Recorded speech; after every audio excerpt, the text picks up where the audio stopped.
संविधान भारत की आत्मा है। मोदी सरकार बाबा साहेब के संविधान को बदलना चाहती है। कांग्रेस हाईकमान के निर्देश पर मंगलवार को जिला कांग्रेस कमेटी द्वारा नगर में भारत सेना के सम्मान में जय हिंद यात्रा निकाली गई और नगर के मैथिली गार्डन में विधानसभा स्तरीय संविधान बचाओ सम्मेलन का आयोजन किया गया। जय हिंद यात्रा का शुभारंभ परम देशभक्त महाराणा प्रताप की प्रतिमा पर माल्यार्पण कर किया गया। यात्रा का शुभारंभ महाराणा प्रताप चौक से किया गया। रास्ते से संविधान के निर्माता बाबा साहेब डॉक्टर भीमराव अंबेडकर की प्रतिमा पर भी माल्यार्पण कर संविधान की रक्षा का संकल्प लिया गया। इस अवसर पर जिला अध्यक्ष ओमकार सिंह कटारिया ने संविधान बचाओ सम्मेलन को संबोधित करते हुए कहा कि संविधान भारत की आत्मा है। भाजपा की सरकार संविधान को बदलना चाहती है। मोदी जी की सरकार अपने हिसाब से अपना संविधान बनाना चाहती है। जब से भाजपा देश की सत्ता पर काबिज हुई है, आरएसएस और बीजेपी तभी से संविधान को बदलने की योजना बना रहे। देश के नेता प्रतिपक्ष राहुल गांधी एवं कांग्रेस पार्टी के राष्ट्रीय महासचिव प्रियंका गांधी पूरे देश में सामाजिक न्याय और संविधान बचाने की लड़ाई लड़ रहे हैं। उन्हीं के संघर्षों का परिणाम है कि मोदी सरकार संविधान से छेड़छाड़ नहीं कर पा रही। पूरी कांग्रेस पार्टी, पूरा देश भारत की सेना के साथ मजबूती से खड़ा है। देश की सेवा भारत का गौरव है। हम सब लोग भारत की सेवा के शौर्य और पराक्रम को सलाम करते हैं। भारत की सेना देश की सरहदों की रक्षा करती है। इसी वजह से हम अपने आप को सुरक्षित महसूस करते हैं।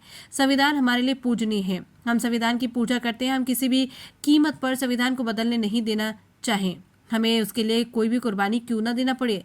संविधान बचाओ सम्मेलन की अध्यक्षता जिला अध्यक्ष ओमकार सिंह कटारिया ने की और संचालन आसिम हुसैन साबरी और जयपाल सिंह जाटव ने संयुक्त रूप से किया। इस अवसर पर जिला अध्यक्ष ओमकार सिंह कटारिया, आसिम हुसैन साबरी, चौधरी सुखराज सिंह, तारिक मोहम्मद शाहिद सिद्दीकी, डॉक्टर मेराज हुसैन, जयपाल सिंह जाटव, विनोद कुमार सक्सेना, ख्याली राम राणा, अनवर हुसैन, मयंक कुमार, वाहिद अली, सैफी ताहिर, वसीम, इकबाल अंसारी, मंगल सिंह गुज्जर, जिशान अली, बब्बन हुसैन, शकीरा मंसूरी, महबूब चौधरी, हर्षस्वरूप, राजपाल सैनी, चंद्रपाल सिंह चौहान आदि सैकड़ों कार्यकर्ता मौजूद रहे। अमरोहा से मुजमिल हुसैन की रिपोर्ट। ये देखिए, आज जो आपने सेना के सम्मान में यात्रा निकाली है, क्या है मामला?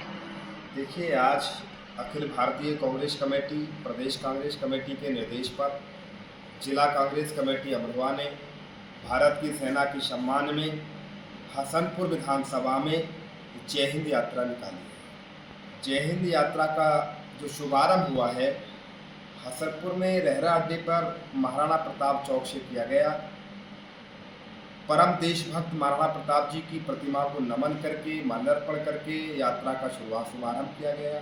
यात्रा के रास्ते में, रूट में बाबा साहब डॉक्टर भीमराव अंबेडकर जी की प्रतिमा पर माल्यार्पण किया गया, उनको नमन किया गया और बाबा साहब की प्रतिमा पर संकल्प लिया गया कि प्रत्येक कांग्रेस का कार्यकर्ता संविधान की रक्षा का संकल्प लेता है कि बहुत दिनों से बीजेपी और मोदी जी की सरकारें भारत के संविधान को बदलना चाहती हैं। जब से बीजेपी सत्ता में आई है तभी से भारतीय जनता पार्टी और आरएसएस इसी जुगाड़ में लगे रहते हैं कैसे भारत का संविधान बदला जाए। संविधान बदलने के लिए नई नई साजिशें रचते रहते हैं।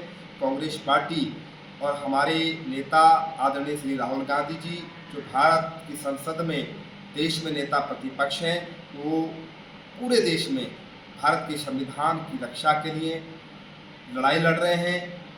जातीय जनगणना की लड़ाई लड़ रहे हैं, सामाजिक न्याय की लड़ाई लड़ रहे हैं। हम सब कार्यकर्ता भारत के संविधान की रक्षा के लिए वचनबद्ध हैं, संकल्पित हैं। मोदी सरकार कितने भी षड्यंत्र रच ले, परंतु हम लोग संविधान को बदलने नहीं देंगे। और सेना की जो कुर्बानी है, सेना हमारे देश का गौरव है।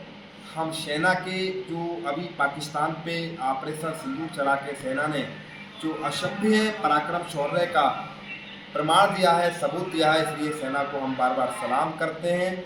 और सेना का जितना सम्मान किया जाए उतना कम है, क्योंकि सेना ही सीमाओं पर पहरेदारी करती है, इसलिए हम देश के अंदर महफूज रहते हैं। जो पहलगांव में आतंकवादियों ने हमारे देश के नागरिकों की निर्मम हत्या की थी, उसी के प्रतिशोध में भारत की सेना ने ऑपरेशन सिंदूर चलाया, पाकिस्तान को भी करारा जवाब दिया, आतंकवादियों को नष्ट किया और आगे भी ऐसी कार्रवाई होती रहनी चाहिए। पर एक बात जरूर है, एक बात सरकार पर सवाल जरूर बनता है कि जब पूरा विपक्ष और पूरी भारत की जनता सरकार के साथ खड़ी थी, सेना का भी मन था, फिर आपने ऑपरेशन सिंदूर किसके दबाव में आके बंद किया? इसका जवाब देश के प्रधानमंत्री को देश के सामने देना चाहिए। धन्यवाद।